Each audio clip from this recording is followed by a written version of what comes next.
Hello students, कैसे हैं आप सभी। आपका मेरे यूट्यूब चैनल पर स्वागत है। मैं आपको 12th फिजिक्स अनसॉल्व्ड पेपर करा रहा हूं। आज उसका सेकंड पार्ट है 346 जेएस, जो मॉडल पेपर है 346 जेएस करा रहा हूं। तो गाइज आइए देखते हैं और इसको हम समझने का प्रयास करते हैं। पूरी तरीके से आप जुड़े रहिएगा। आपको पूरी तरीके से ये समझिए कि समझ में आने वाला है, कुछ भी आपका छूटेगा नहीं। बिल्कुल बेस से मैं पढ़ा रहा हूं, कुछ भी छूटने वाला नहीं है। तो तीसरा जो क्वेश्चन है स्क्रीन पे आप देख पा रहे होंगे, खंडसा। ये जो है खंडसा, मैं ये करा रहा हूं खंडसा का तीसरा क्वेश्चन है परमाणु के तीसरे का परमाणु के रदरफोर्ड मॉडल की मुख्य कमियां। रदरफोर्ड मॉडल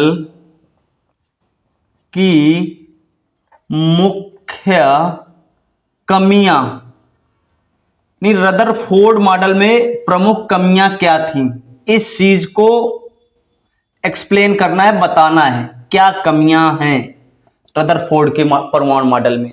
तो गाइस उनकी मुख्यतः दो कमियां थी। रदरफोर्ड के परमाणु मॉडल में बेसिकली दो कमियां थी। सबसे पहली कमी थी कि रदरफोर्ड परमाणु के अस्तित्व की व्याख्या नहीं कर सके। किसकी व्याख्या नहीं कर सके? परमाणु के अस्थायित्व के संबंध में। ठीक है, मैं ब्रीफली लिख रहा हूं बट जो लिख रहा हूं कंप्लीट भी है। परमाणु के अस्थायित्व के संबंध में पहली कमियां थी। सेकंड उनकी जो कमी थी कि वो परमाणु के रेखीय स्पेक्ट्रम की व्याख्या नहीं कर सके। ठीक है, परमाणु के रेखीय स्पेक्ट्रम की व्याख्या नहीं कर सके। ठीक है, ये दो कमियां थी। उन्होंने जिनके बारे में नहीं बता पाए।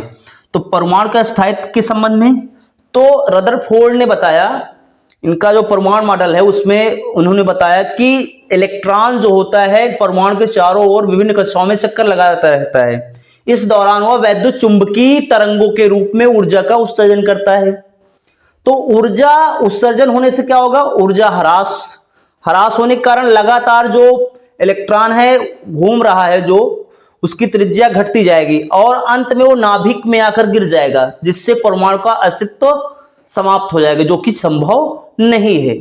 तो पहली कमी यह थी, परमाणु के अस्थायित्व की व्याख्या नहीं कर पाए। सेकंड था परमाणु के रेखीय स्पेक्ट्रम की व्याख्या नहीं कर सके।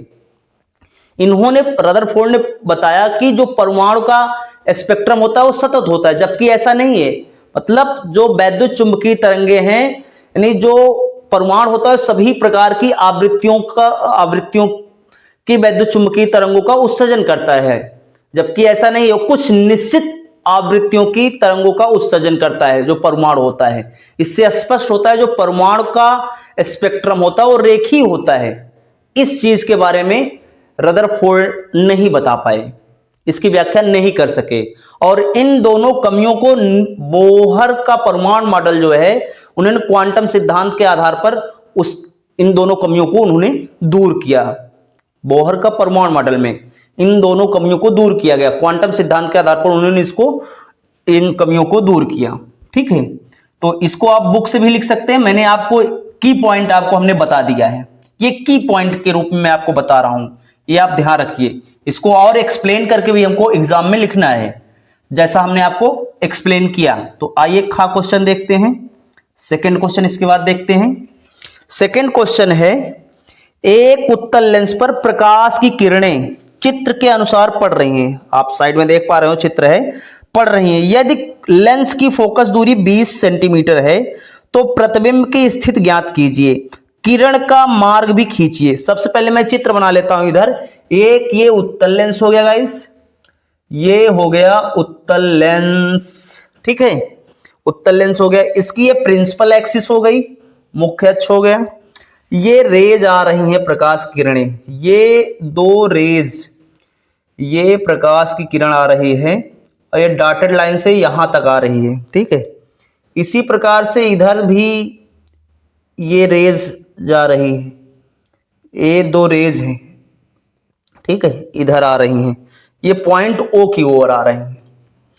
और यहां पर ये दिया गया u, ये दूरी जो है u है, u बराबर दिया गया है 10 सेंटीमीटर। u कितना दिया गया है? 10 सेंटीमीटर दिया गया है, यहां से यहां तक ये 10 सेंटीमीटर दिया गया है। और ये रेज जो हैं इस o की ओर आ रही हैं। और इसमें एक चीज का है, लेंस की फोकस दूरी 20 सेंटीमीटर है। लेंस की फोकस दूरी, जो उत्तल लेंस की फोकस दूरी होती है गाइस, वो f यानी 20 सेंटीमीटर होती है, प्लस पॉजिटिव होता है। इसका सिंबल क्या होता है? पॉजिटिव होता है, ठीक है। जो मुख्य फोकस होता है, इसका मुख्य फोकस दूरी जो होगी वो 20 सेंटीमीटर, u बराबर 10 सेंटीमीटर दिया गया है। निकालना क्या है इसमें? प्रतिबिंब की स्थिति ज्ञात कीजिए। प्रतिबिंब लेंस फार्मूला हम लगाएंगे, आइए देखते हैं। इसमें लेंस फार्मूला हम लगाते हैं, तो लेंस फार्मूला क्या होता है? 1/f बराबर 1/f बराबर 1/v माइनस 1/u। यहां पर फोकस दूरी जो लेंस की दी गई थी वो 10 सेंटीमीटर दी गई थी। कितना? 10 सेंटीमीटर, सॉरी 20 सेंटीमीटर दी गई थी।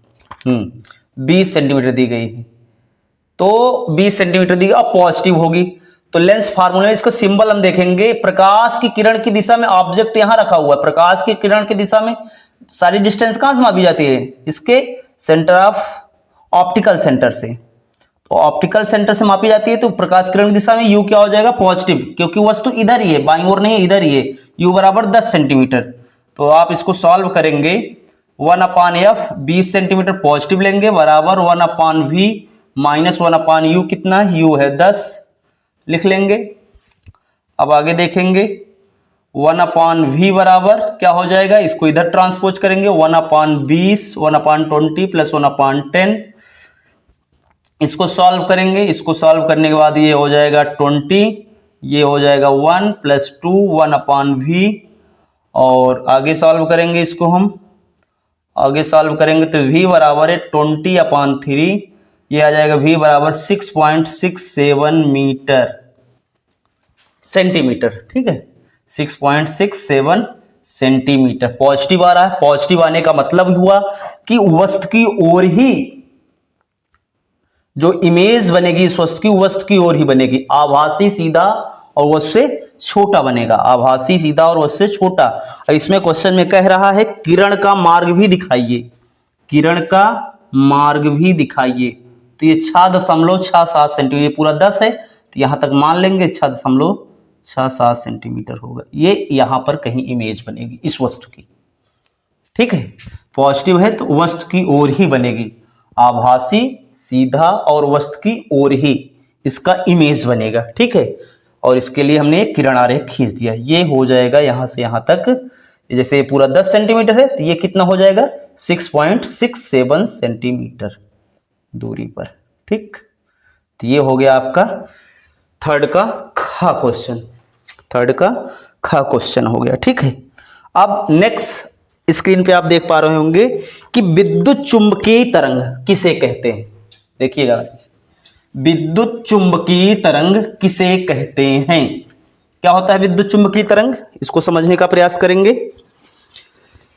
इसको शॉर्ट में बोला जाता है EMW, इलेक्ट्रोमैग्नेटिक वेव।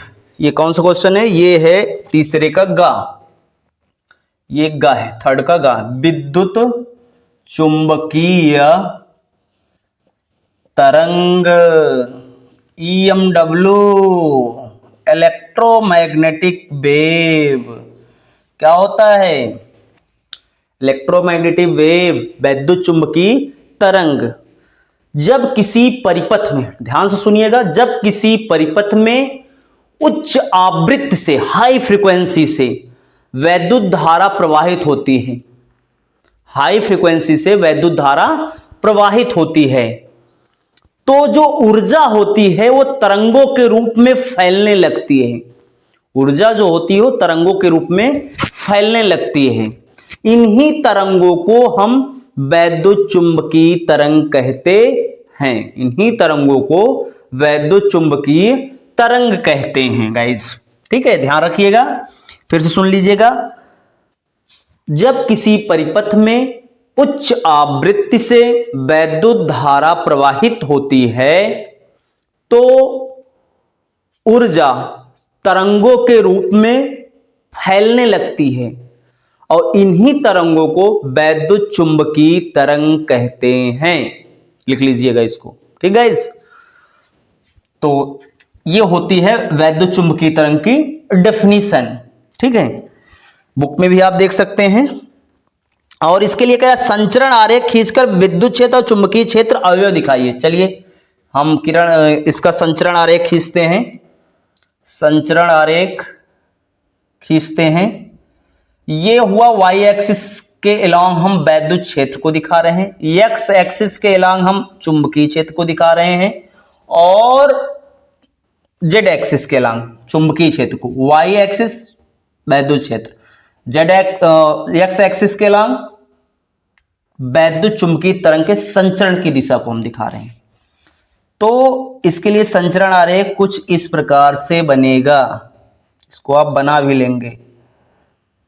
ठीक है, तो ये ई हो गया, ध्यान से देखिएगा, ये ई है, ये भी ई है, ये ई हो गया, और ये बी, बी, ये भी बी, ये बी। ई वाई एक्सिस के लाएंगे तो ये ऊपर की ओर उठ रहा है ई, तो ई वाली जो ई वैद्युत क्षेत्र के लिए हम आरेख संचरण आरेख खींच रहे हैं इस प्रकार से, ई यही डिनोट कर रहा है वाई की पॉजिटिव डायरेक्शन और वाई की नेगेटिव डायरेक्शन। इसको हम यहाँ पर ऐसे लाइन खींच लेंगे, कुछ डिफरेंट दिखाने के लिए, अलग अलग दिखाने के लिए। इस प्रकार से इनकी लाइंस आप खींच सकते हैं। ठीक है, ये लाइन खींच लीजिए कुछ, ठीक, कोई दिक्कत नहीं है, आप ऐसे खींच सकते हैं। तो ये लाइन आप खींच लीजिए। ठीक है, और दूसरी चुंबकीय क्षेत्र को हम दिखाने के लिए कुछ इस प्रकार से लाइन खींच लेंगे। ठीक है, ये ठीक है,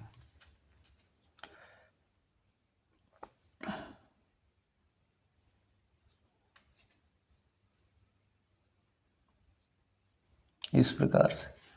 तो ये हो गया, सी क्या है, वैद्युत चुंबकीय तरंग के संचरण की दिशा, ई क्या है, वैद्युत क्षेत्र की दिशा, बी क्या है, चुंबकीय क्षेत्र की दिशा। ये हो गया गाइस संचरण आरेख। ठीक है, ये तीसरे का गा था, नोट कर लीजिएगा। अब तीसरे का घा हम देखेंगे। तीसरे का घा, तीसरे का घा है, ध्यान से देखिएगा क्वेश्चन। इसमें पूछा जा रहा है, कहा जा रहा है कि चुंबकीय द्विध्रुव आघूर्ण का सूत्र स्थापित कीजिए। ध्यान से सुनिएगा क्वेश्चन, ध्यान से देखिएगा इसको। चुंबकीय द्विध्रुव, चुंबकीय द्विध्रुव आघूर्ण का सूत्र स्थापित कीजिए। चुंबकीय द्विध्रुव आघूर्ण का सूत्र स्थापित कीजिए। फार्मूले की बात कर रहा है, फार्मूला की बात कर रहा है, ये स्थापित करने की बात कर रहा है।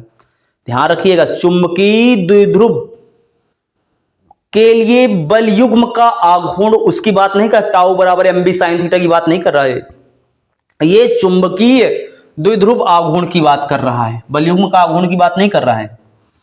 तो सबसे पहले माना ए बी एक क्षण चुंबक है, इसका संबंध स्थापित करने, माना ए बी एक क्षण चुंबक है।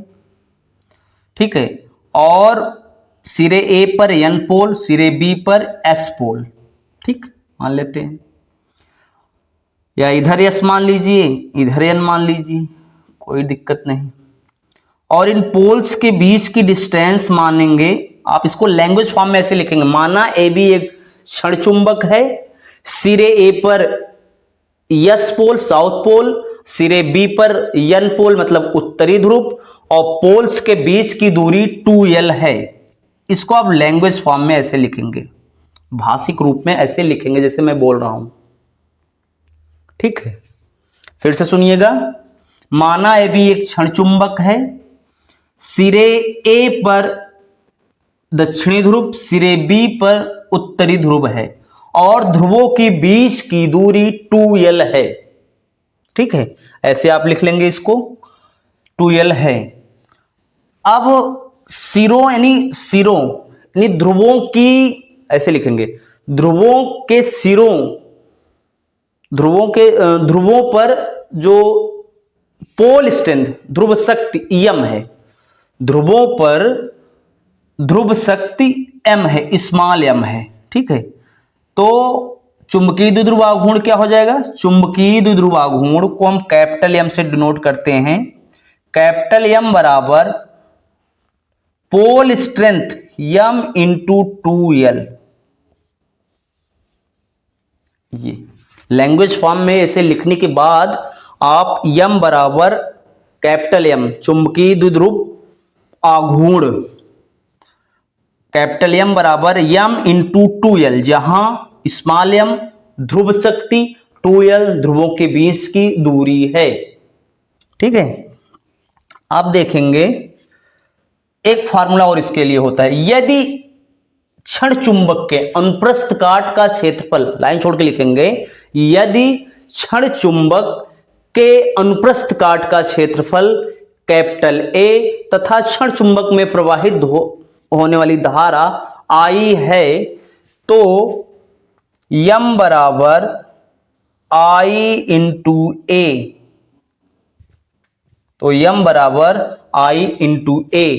यदि क्षण चुंबक पर फेरों की संख्या n हो, लपेटों की संख्या, नंबर ऑफ टर्न, तो इसको लिख देंगे m बराबर, इसको लिखेंगे, यदि फेरों की संख्या, यदि फेरों की संख्या, फेरों की संख्या, फेरों की संख्या कैपिटल N हो, तो m बराबर, चुंबकीय द्विध्रुव आघूर्ण m बराबर n into I into A, NIA note कर लेंगे।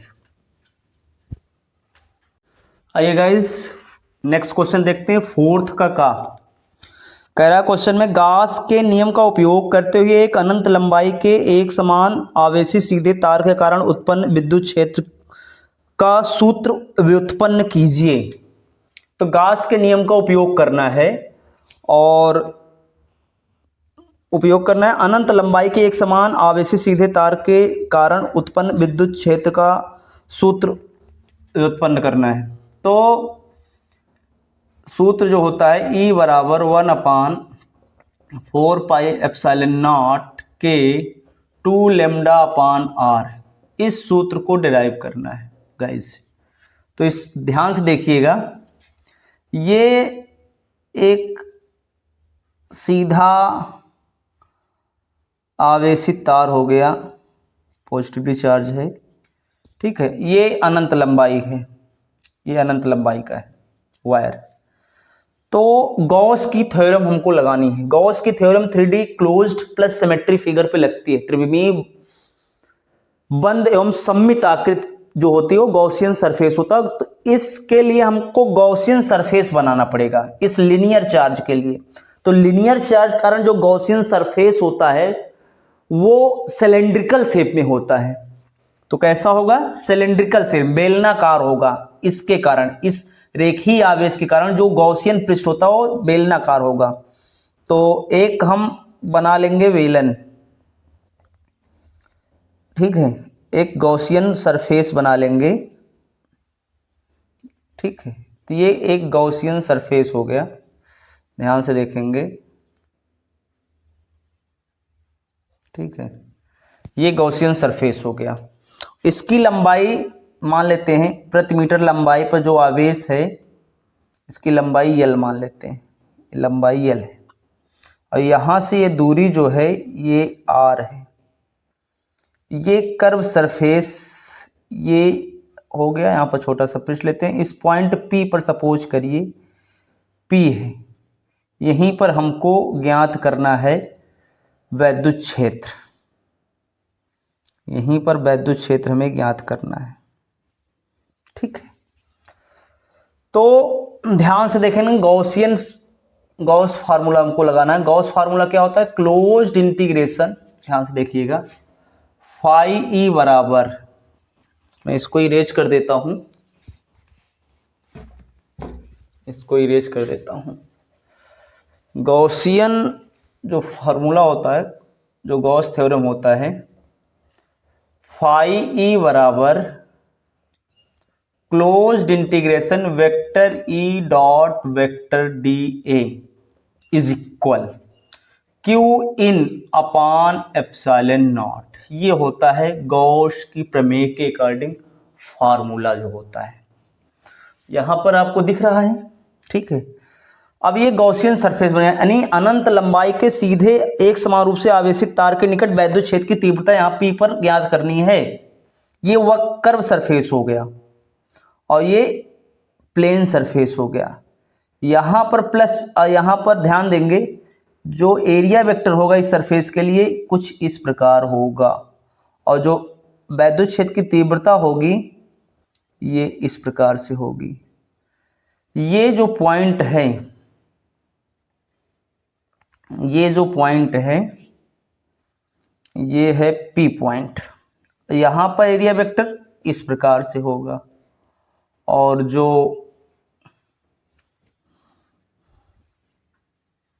वैद्युत क्षेत्र की तीव्रता प्लस चार्ज के कारण क्या होती है? Away from the charge.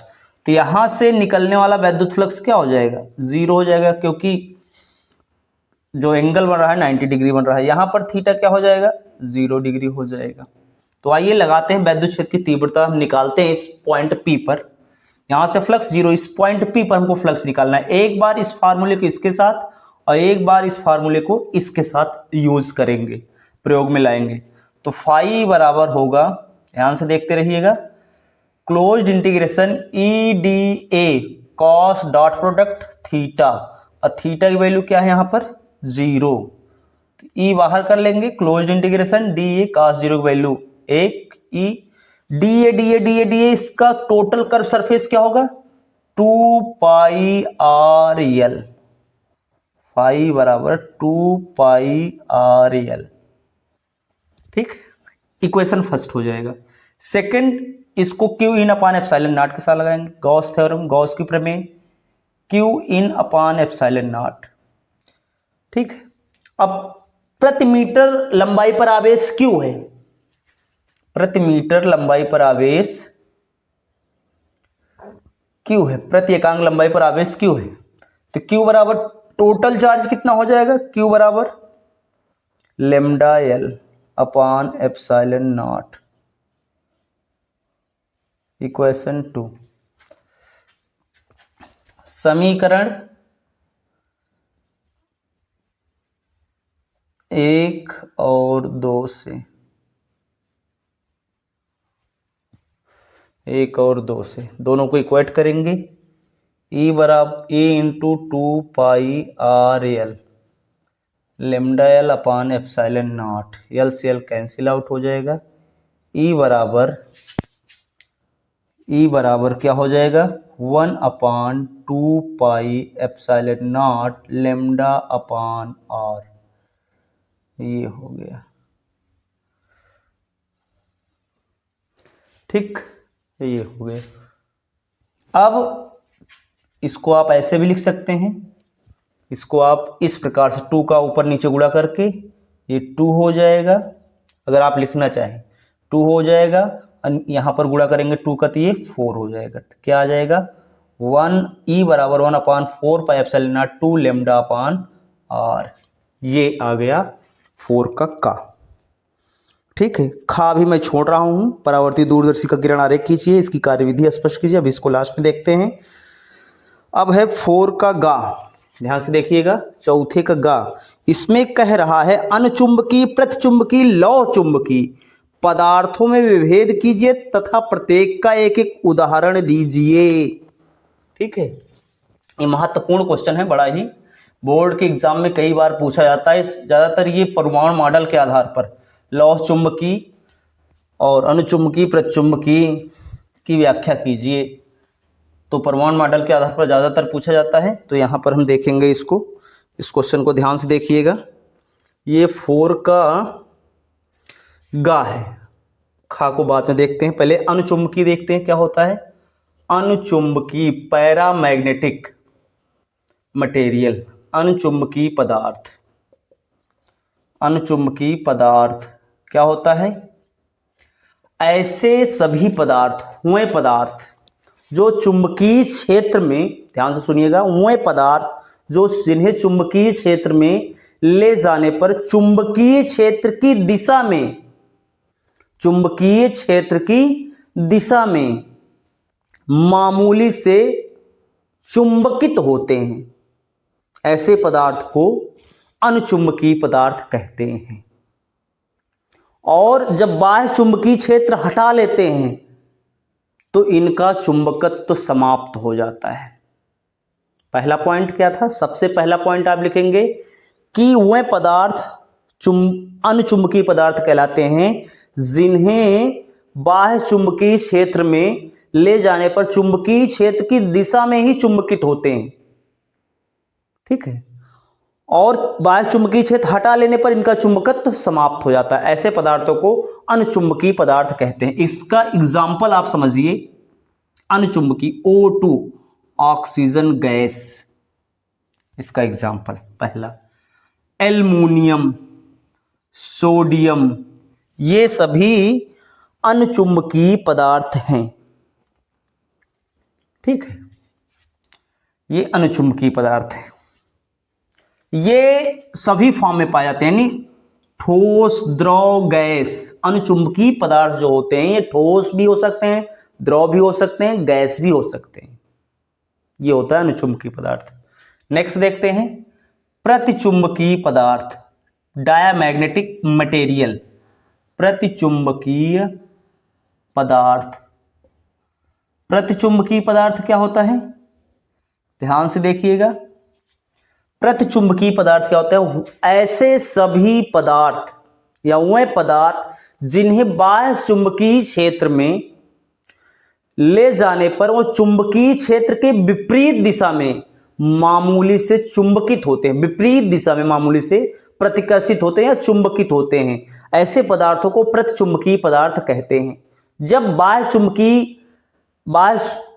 चुंबकीय क्षेत्र हटा लिया जाता है तो इनका चुंबकत्व पूर्णतः समाप्त हो जाता है। ठीक है, और जो प्रतिचुंबकीय पदार्थ होते हैं उसमें आता है सोना यानी Au, चांदी और हीरा, हीरा, सोना, चांदी, ये सारा कुछ आता है। ठीक है, डायमंड, हीरा, तो ये क्या होते हैं? प्रतिचुंबकीय पदार्थ होते हैं। ठीक, ये प्रतिचुंबकीय पदार्थ होते हैं, नोट कर लीजिएगा। फिर नेक्स्ट है अनुचुंबकीय पदार्थ। अनुचुंबकीय पदार्थ, हाँ, यहां पर ध्यान रखना, ये भी प्रतिचुंबकीय पदार्थ भी जो होते हैं ये भी ठोस, द्रव एवं गैस की अवस्था में पाए जाते हैं। ठीक है, इस चीज को आप ध्यान रखिएगा। अब अगला है लौह चुंबकीय पदार्थ। लौह चुंबकीय पदार्थ, लौह चुंबकीय पदार्थ,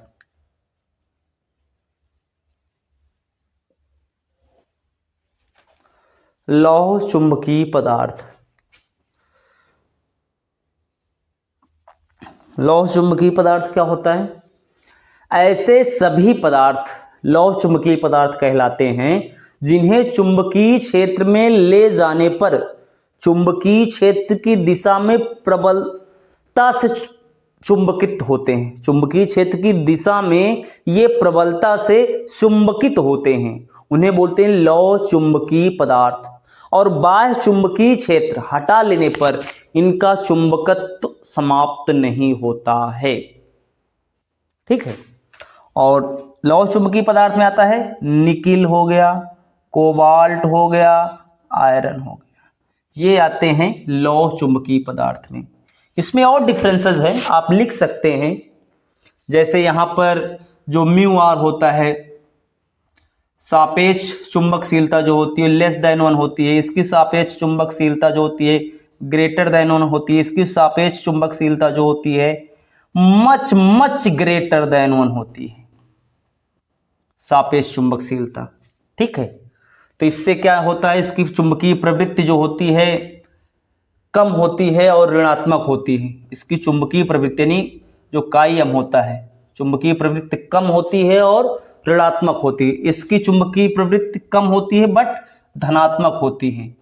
ठीक है, इसकी चुंबकीय प्रवृत्ति धनात्मक अत्यधिक होती है।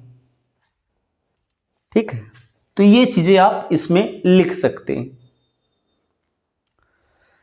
ठीक है, नेक्स्ट क्वेश्चन हम देखेंगे ऊर्जा बैंड के आधार पर घा 4 का घा हम देखेंगे। ऊर्जा बैंड के आधार पर, ऊर्जा बैंड के आधार पर चालक, अर्धचालक और कुचालक, चालक, अर्धचालक और कुचालक को वर्गीकृत यानी इसमें लिखा है ऊर्जा बैंड के आधार पर चालकों, कुचालकों एवं अर्धचालकों के वर्गीकरण की व्याख्या कीजिए।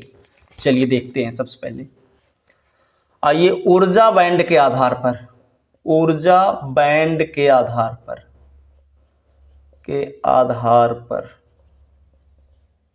ठीक है, एनर्जी बैंड के आधार पर हमको चालक, कुचालक और अर्धचालक को क्लासिफाई करना है, उसको एक्सप्लेन करना है, इसकी व्याख्या करना है।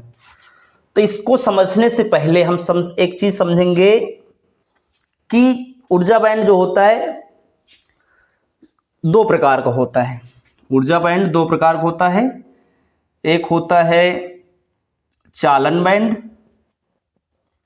चालन बैंड, कंडक्शन बैंड, एक होता है संयोजी बैंड, संयोजी बैंड।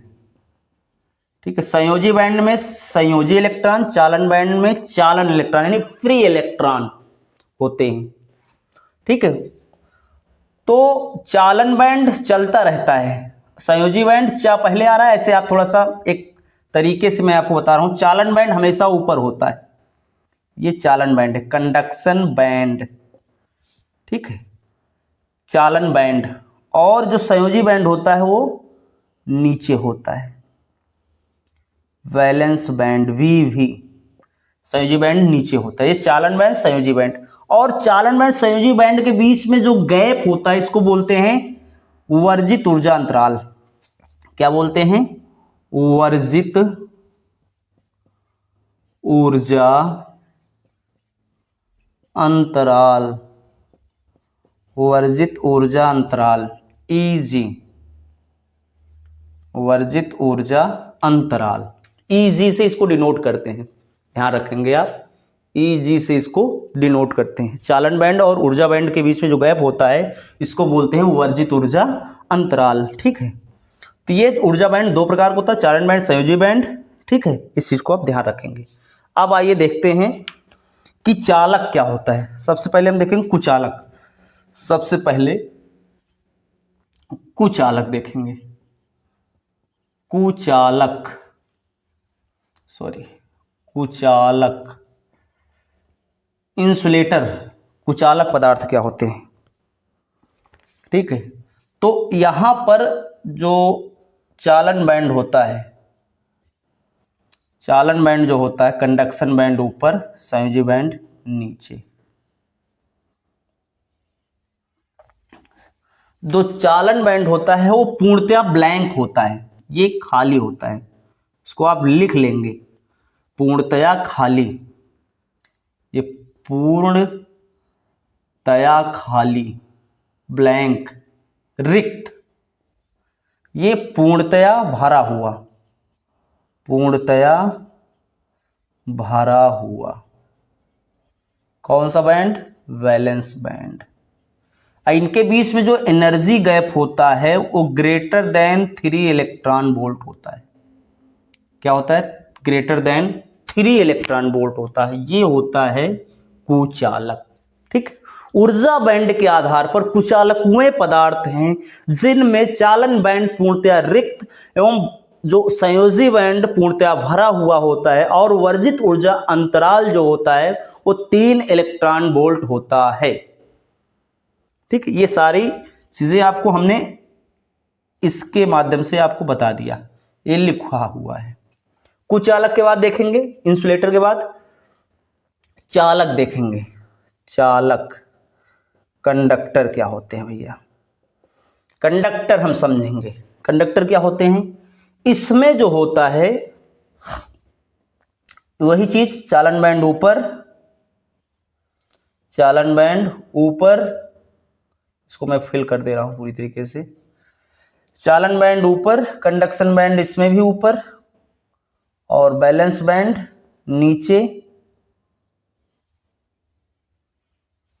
बैलेंस बैंड नीचे, चालन बैंड ऊपर। ठीक, इसमें जो एनर्जी गैप होता है, वर्जित ऊर्जा अंतराल होता है अप्रॉक्स 0.07 इलेक्ट्रॉन वोल्ट होता है गाइज। स्टूडेंट्स, जो वर्जित ऊर्जा अंतराल होता है लगभग 0.07 इलेक्ट्रॉन वोल्ट होता है इसमें, इस चीज को आप ध्यान रखेंगे। ठीक, ये वर्जित ऊर्जा अंतराल होता है और इसमें जो इसके बीच का जो चालन बैंड संयोजी बैंड के बीच का जो गैप होता है बहुत कम होता है, या आप कह सकते हैं एक दूसरे पर अध्यारोपित होते हैं, एक दूसरे पर ये चढ़े होते हैं। चालन बैंड और संयोजी बैंड एक दूसरे पर चढ़े होते हैं, आप ऐसे समझ लीजिए। तो क्या होता है, इसमें जो संयोजी कोष के इलेक्ट्रॉन होते हैं, संयोजी बैंड के इलेक्ट्रॉन, वो आसानी से चालन बैंड में चले जाते हैं, जिससे आसानी से आवेश या धारा का प्रवाह हो पाता है।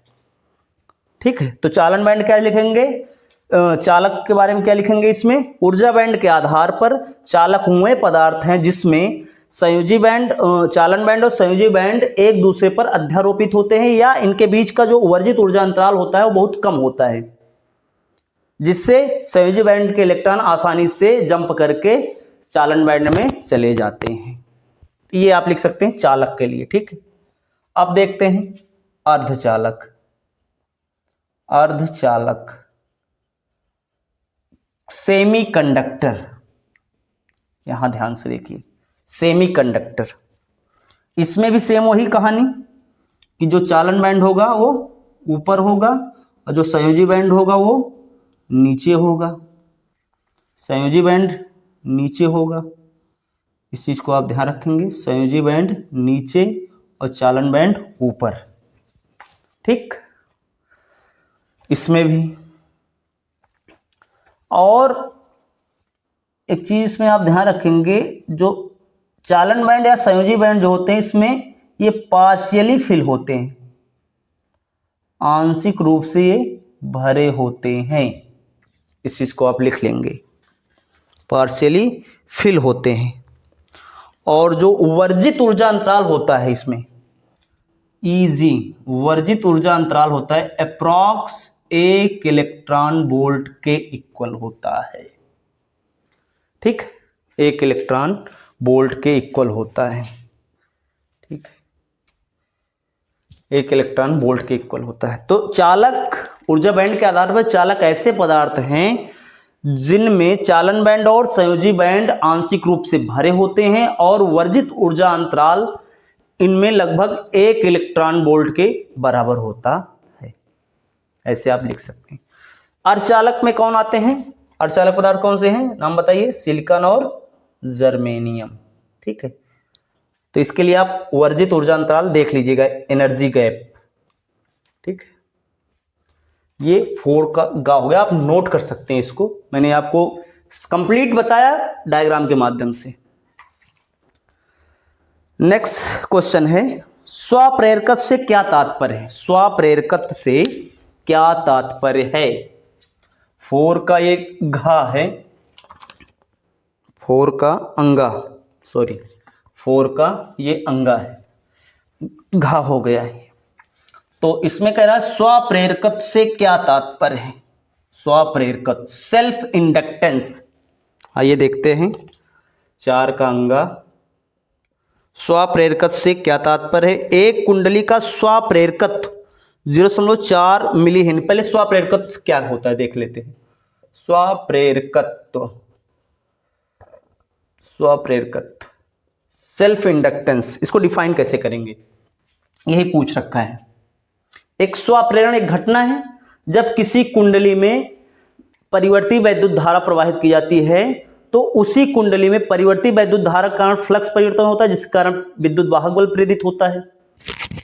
ठीक है, उसी कुंडली में इस घटना को हम क्या कहते हैं? स्वाप्रेरण कहते हैं।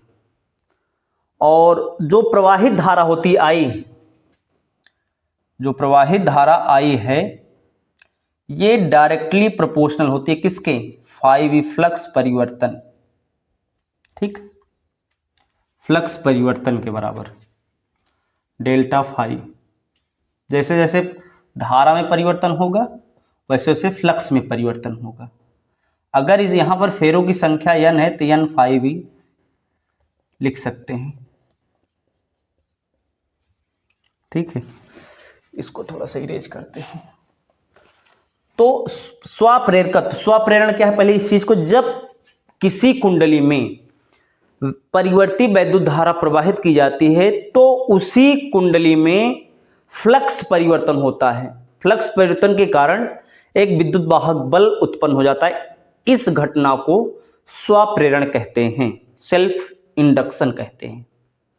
ठीक है, अब यहां पर समझने का प्रयास करते हैं। धारा आई, इसके लिए जो फार्मूला होता है एल आई, ये n फाई वी ये होता है। तो L बराबर क्या होगा? n फाई बी अपान आई। L है स्वाप्रेरकत्व। ठीक है, तो इसको कैसे डिफाइन करेंगे? I बराबर आप 1 एम्पियर लिख लीजिए। I बराबर 1 एम्पियर। जब किसी कुंडली में, ध्यान से सुनिए, किसी कुंडली का स्वाप्रेरकत्व, स्वाप्रेरकत्व जो होता है वो फ्लक्स में परिवर्तन, चुंबकीय फ्लक्स के परिवर्तन के बराबर होता है। किसी कुंडली का स्वाप्रेरकत्व चुंबकीय फ्लक्स परिवर्तन के बराबर होता है जब उस कुंडली में एकांक धारा प्रवाहित हो रही हो। इस प्रकार से आप स्वाप्रेरकत्व को डिफाइन करेंगे। ठीक है, इस प्रकार से। ठीक, इसको मैं डेल्टा लिख देता हूं, डाउट समाप्त रहे।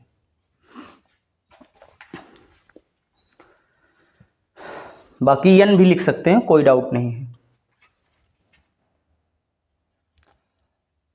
फिर से इसको आप सुन लीजिएगा। किसी कुंडली का स्वाप्रेरकत्व उसी कुंडली में फ्लक्स परिवर्तन के बराबर होता है यदि कुंडली में एकांक वैद्युत धारा प्रवाहित की जाए। इसे बोलते हैं स्वाप्रेरकत्व या स्वाप्रेरण गुणांक, एल से डिनोट करते हैं। नेक्स्ट इसमें न्यूमेरिकल है कि कुंडली का स्वाप्रेरकत्व 0.4 मिली हेनरी है। कुंडली का स्वाप्रेरकत्व एल बराबर 0.4 मिली हेनरी। मिली का मतलब 10⁻³ हेनरी।